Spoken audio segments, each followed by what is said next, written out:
Claramente supone, pues, Elena, estigmatización y claramente una violación del principio de inocencia.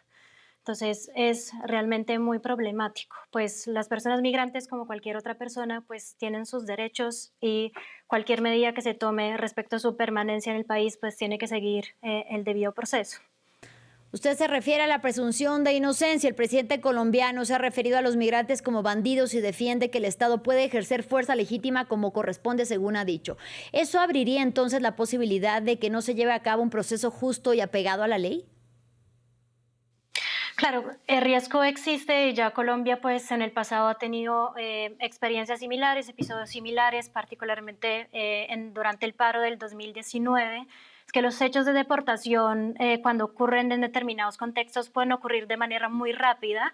Eso quiere decir que podemos estar deportando personas en 24 horas, en inclusive menor tiempo, y eso ya ha ocurrido y hay casos que llegaron ante la Corte Constitucional pues que muestran el actuar en ese sentido del Estado colombiano y eso hace que en tan poco tiempo haya dos cosas que son muy difíciles de hacer. Lo primero es detectar vulneraciones a los derechos de las personas que son sacadas del territorio nacional pues en tan poco tiempo y claramente la posibilidad para ellas de acudir a asistencia legal y poder defenderse en el marco de ese procedimiento, porque sigue siendo un procedimiento por parte del Estado que tiene que respetar pues el debido proceso por parte de los migrantes y también una debida justificación de cualquier medida se tome en relación a ellos. Profesora, vemos entonces en Abelardo del Espriella una especie de intención de replicar el modelo de antimigración de Estados Unidos y con ello podríamos poner el ejemplo de la labor que realizan los agentes de migración del ICE, por ejemplo.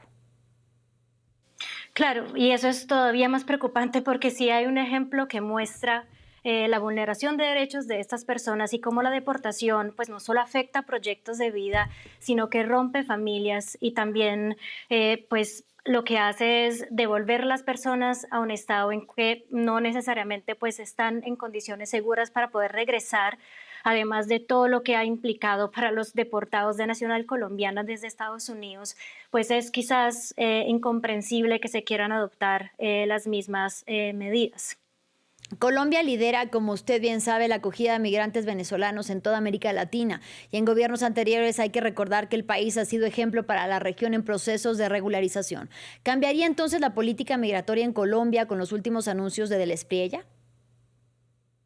Pues quizás todavía el anuncio no da para entender si la política va a cambiar drásticamente porque claramente este gobierno todavía no ha anunciado, más allá de este anuncio, cuál será su línea en la política migratoria. Pero me parece fundamental decir una cosa en este sentido.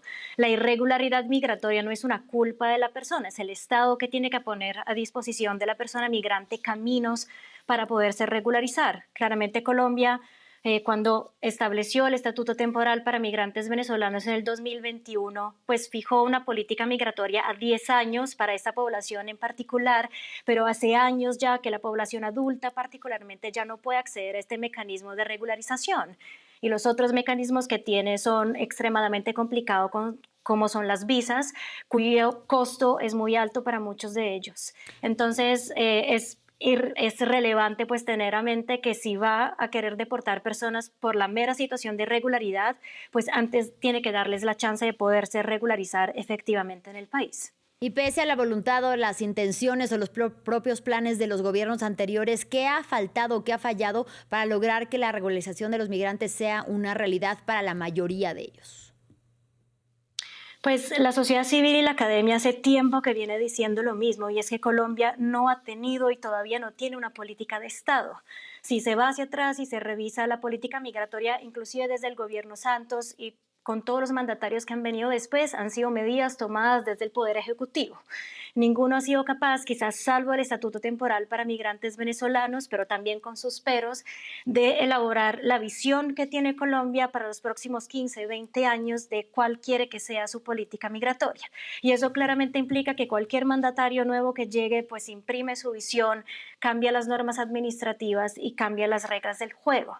Lo que hay que hacer es sentarse y pensar no solo en los 4 años del mandato presidencial, sino en la visión de mediano y largo plazo que Colombia quiere para su política Claro. migratoria. Claro, que sea una política de Estado y no de gobierno en ese sentido. Y finalmente, de manera muy breve, que nos pueda decir cuál es el aporte que tienen los migrantes en Colombia.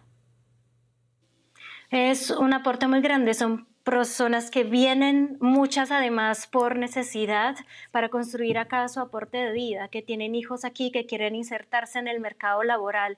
Aquí no estamos diciendo que necesariamente todas las personas cumplan con la ley, pero hay que ser también muy claro. El Estado es el que tiene que proveer las vías para que esas personas puedan insertarse en el mercado laboral, puedan integrarse en la sociedad, puedan crecer aquí sus hijos, no sientan discriminación y sobre todo, sin importar lo que haya, qué tipo de delito haya cometido la persona, esa persona es una persona que tiene derechos y el Estado es el responsable de garantizarlo y a esa responsabilidad no se puede venir menos en ninguna circunstancia.